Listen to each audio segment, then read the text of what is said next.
Splash! I noticed that I was completely saturated from the rear as I looked down. I was about to have a crucial business meeting. Emma was laughing at me and holding an empty glass when I turned back. "It's because you were dressed so shabbily, so I just sanitized you with beer," she explained. I was having a great time getting up with old acquaintances at this infrequent class reunion. I work at a small manufacturing. Then Emma appeared. Given that her husband will soon take over as director of a large hospital, she appeared to have become even more elegant. But she doused me in beer the moment she saw me dressed for work. "I just sanitized you with beer." Emma laughed loudly and mockingly. "Yes, I also have a plan.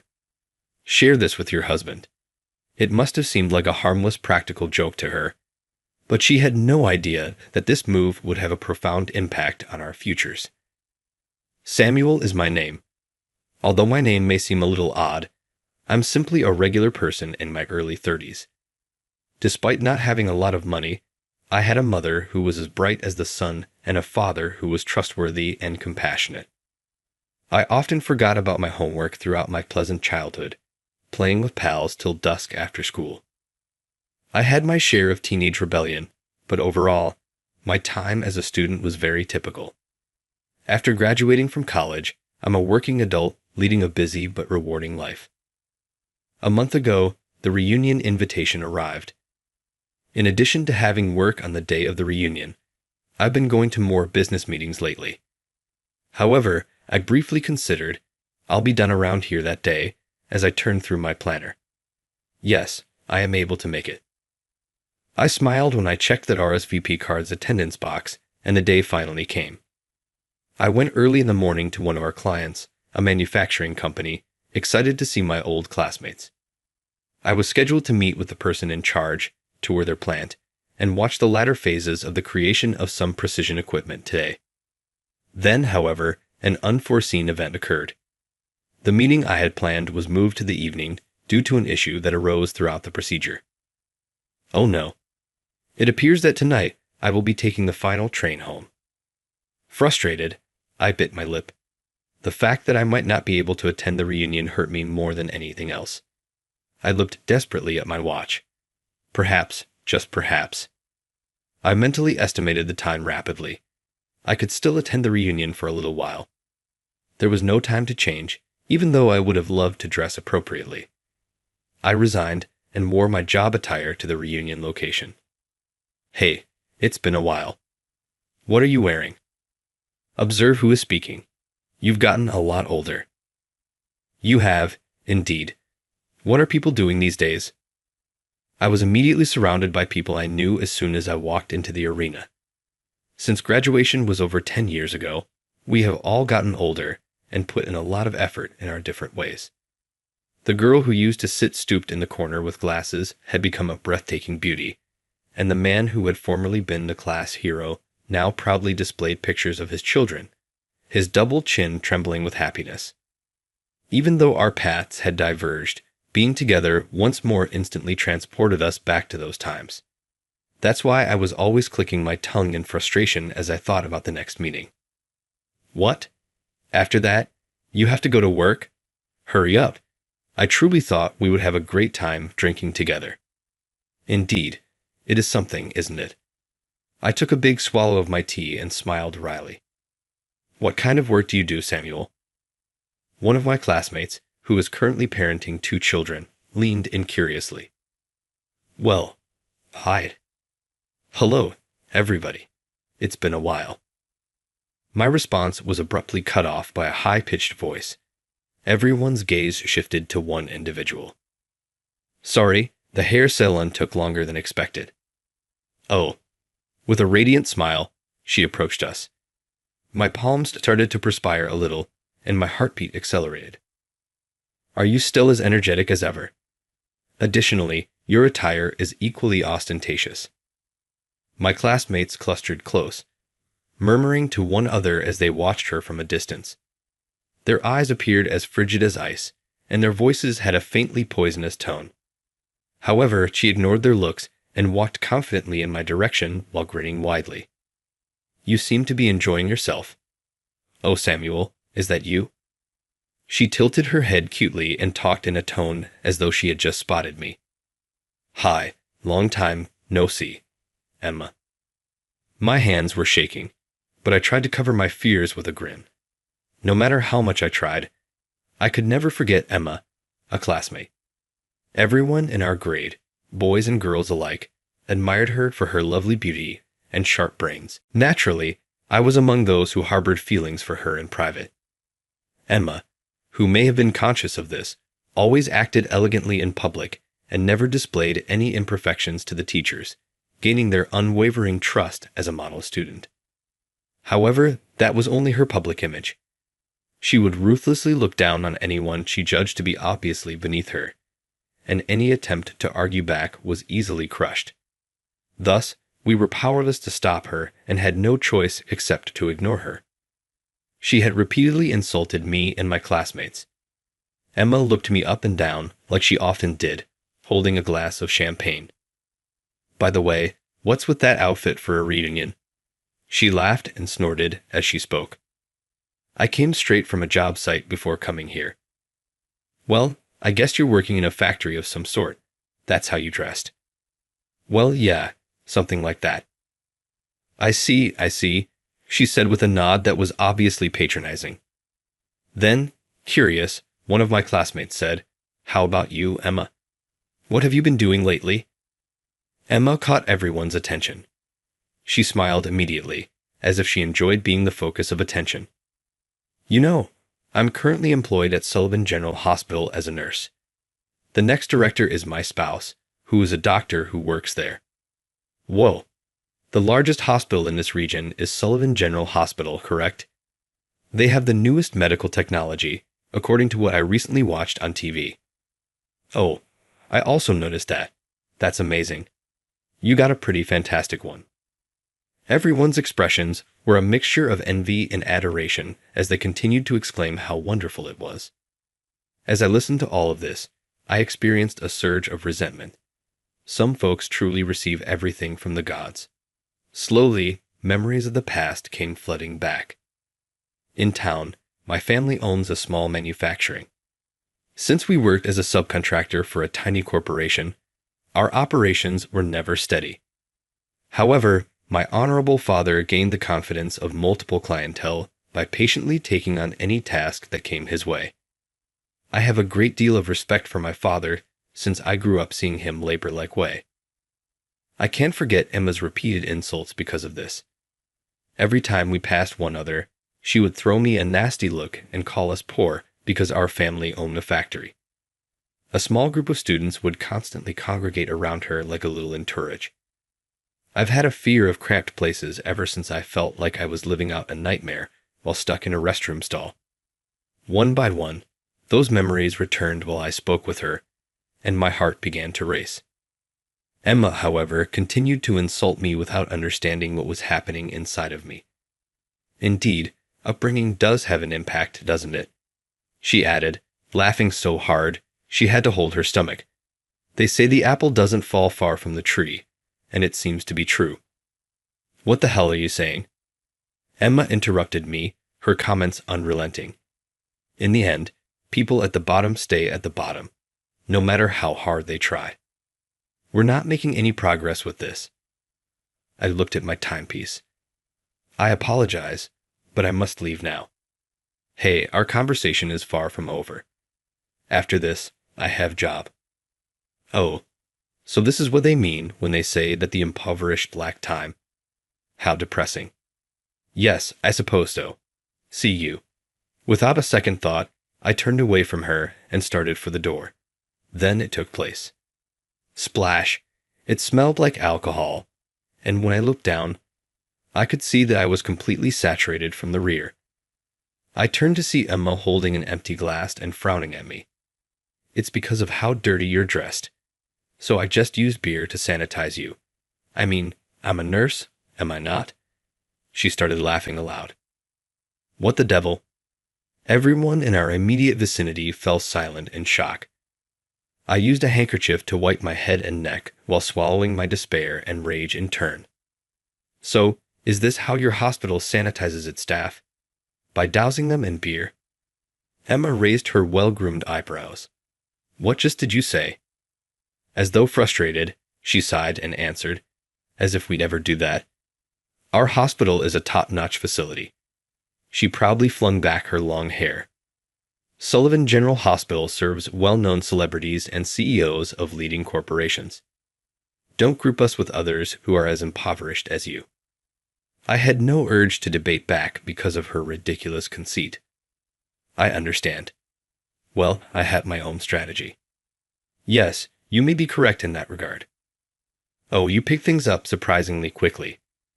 Emma was in a nice mood, so I continued. Informed your spouse that the later meeting is canceled. What? Frustrated, I hurried out of the venue without turning to face the astonished Emma or the now silent room. I was so excited to get rid of my beer-soaked work clothes that I unzipped them as soon as I got home. It was a very important meeting that had been planned for today. The factory would suffer a severe setback if it were canceled. The phone I had thrown on the floor suddenly blasted a loud ringtone. Hello. Hey. I apologize for disturbing you while you were on vacation. No. I should be the one to apologize for having to cancel so quickly. My wife told me about it. Then he became quiet for a while. After the reunion, I had arranged a meeting with Emma's husband, Simon, who works as a doctor at Sullivan General Hospital. Simon talked to me in a strained voice. I'd also like to know what transpired on your end. Was there anything improper that my wife did? Emma hadn't brought up the drink incident, based on his tone.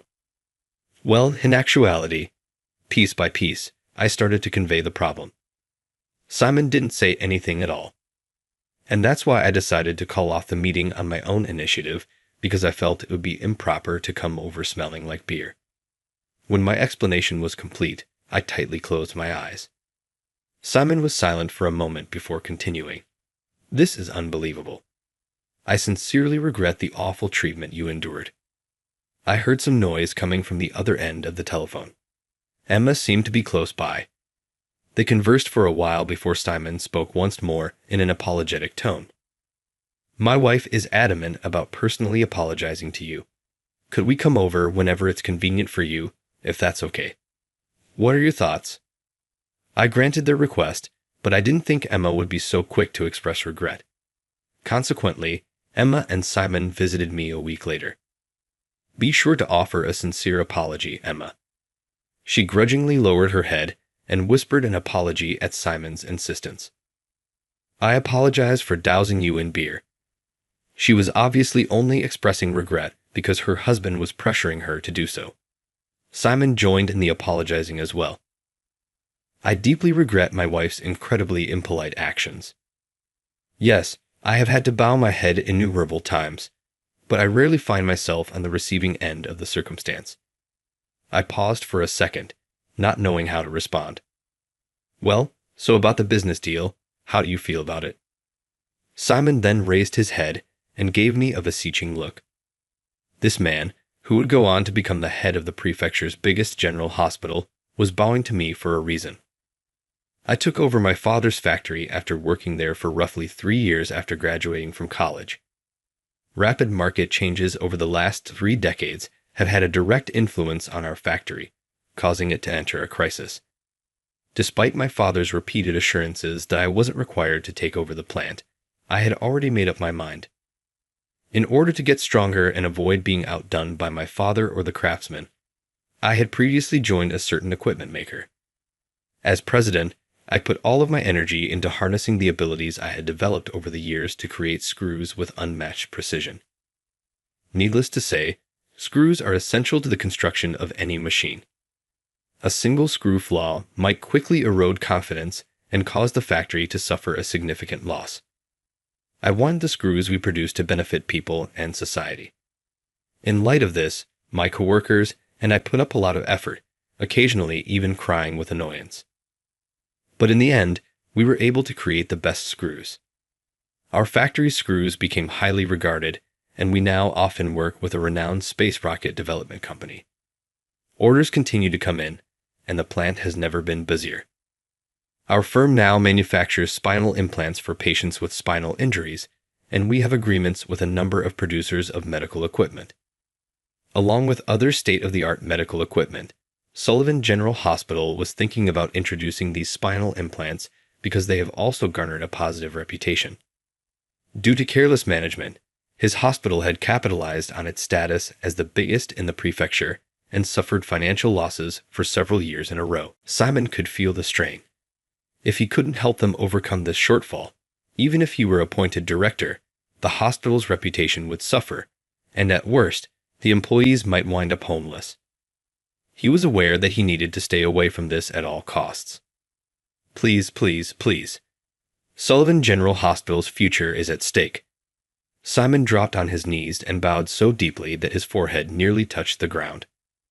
Emma was temporarily taken aback by her husband's desperate act. I dropped to my knees and touched his shoulder. Please lift your head, Simon. When Simon raised his head, tears welled up in his eyes. It is my duty as president of the company to safeguard my factory and its workers. We're in the same boat in that regard. Emma was standing next to him when I looked over at her.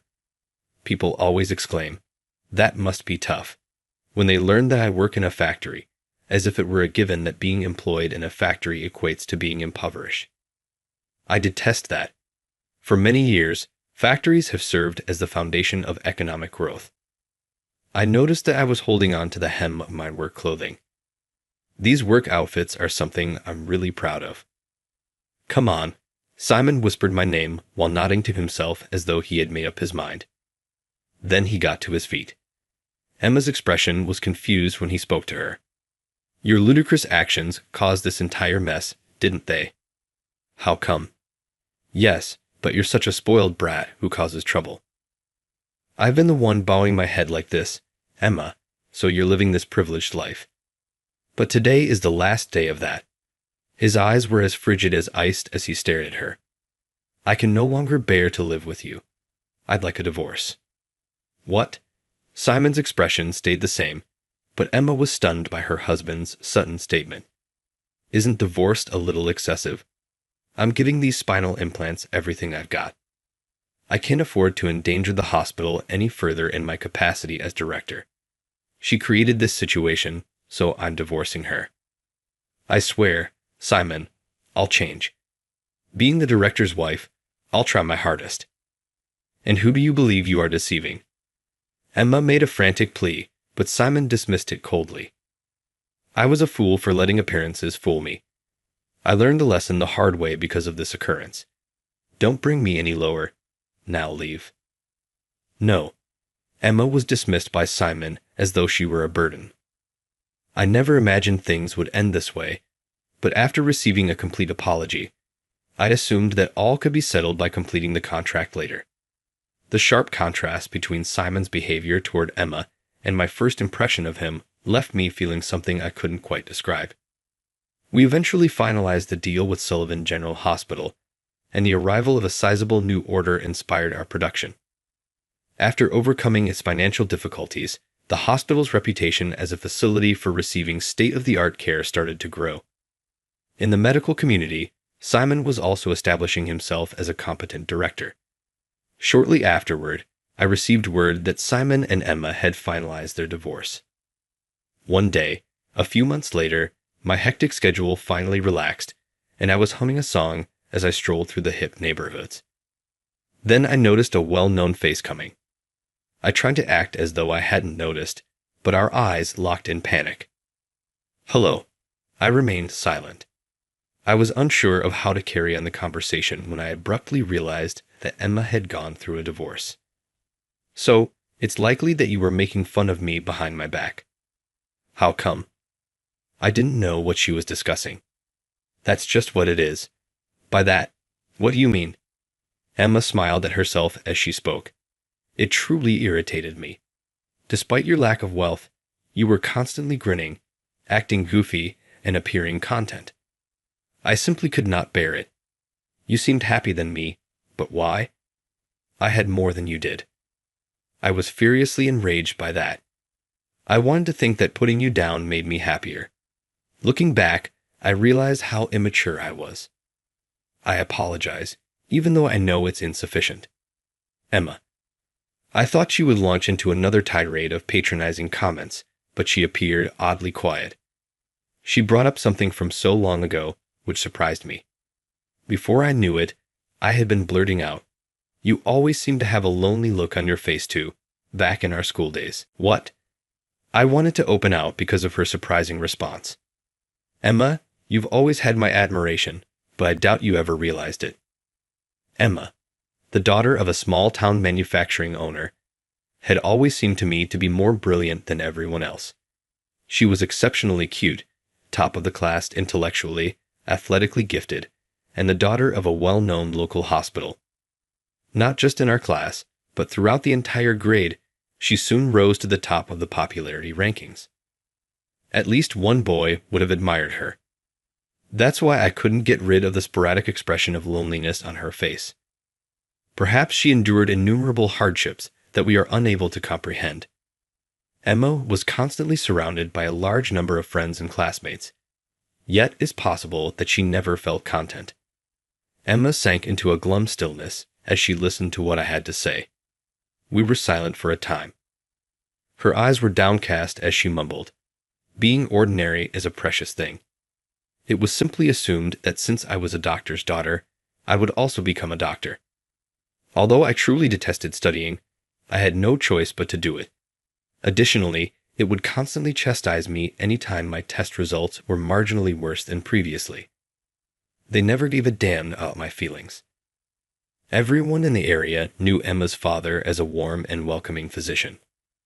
A cold breeze seemed to sweep through my heart when I recalled his kind manner during consultations and knew that looks could be deceiving.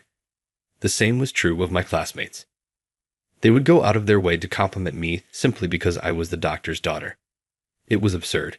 Therefore, you couldn't rely on anyone. Yes, it is correct. I think my ex-husband wasn't like that because of this. Emma's face was dripping with tears, though maybe because she had released everything she had been suppressing. As the director's wife, I was instructed to understand my role, that nurses should follow orders, and that doctors are superior. I was merely an accessory to flaunt, in his opinion. I no longer have faith in anyone. As I watched Emma breaking down in tears, I asked the question that had been on my mind. "But isn't that just your perspective, Emma?" My heart briefly missed a beat as her damp eyelashes shimmered in the sunlight. "Are you certain that everyone in your immediate vicinity had the same opinion? There may have been at least one who felt differently, even if the majority did. At least I didn't have such a limited perspective on you." "What do you mean?" I made the decision to at last open up about the emotions I had suppressed for so long. "It's true that you treated me in a really terrible manner. I thought it was the worst until I saw you at the reunion. However, I kept catching myself observing you in spite of everything." She stopped talking. Emma didn't say anything, like though everything had stopped. "I'm not sure if it was love or not, but your face always seemed so dejected when you said something unpleasant, and my chest constricted each time I saw that." "What are you saying?" Emma's face appeared to flush a little all at once. "So, I think it's a waste for you to just assume you're a certain kind of person," I said hurriedly, trying to disguise my discomfort. "It's not necessary for you to behave like a director's wife just now.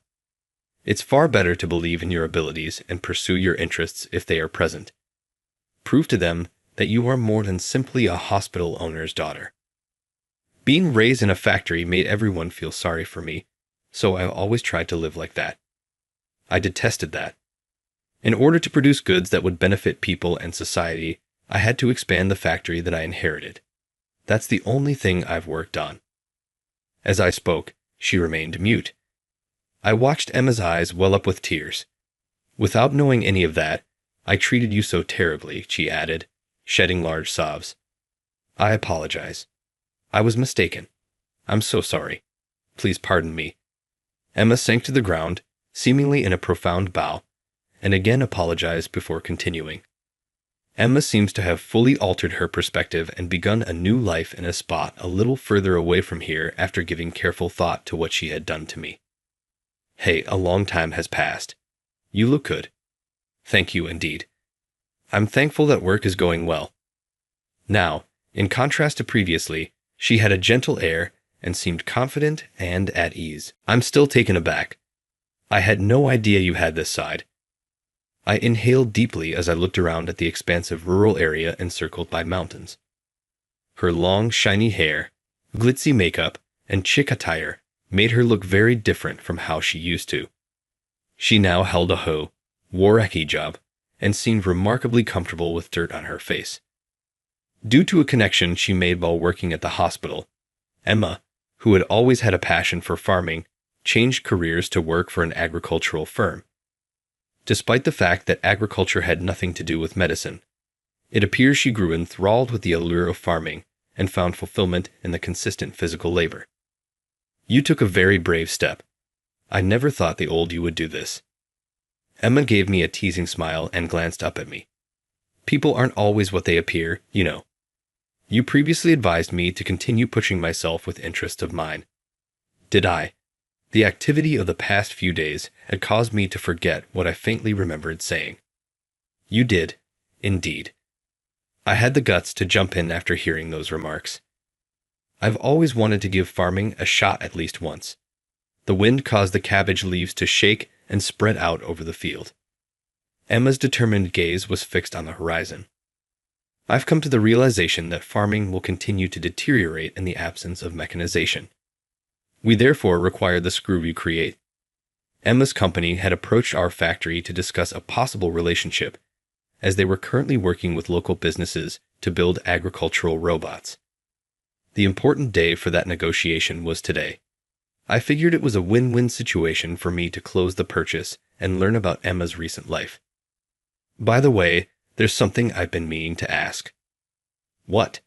Emma's cheeks began to flush, and I saw it. About when you said you like me. Oh. My body temperature quickly increased due to this unanticipated turn of events. Is that still valid?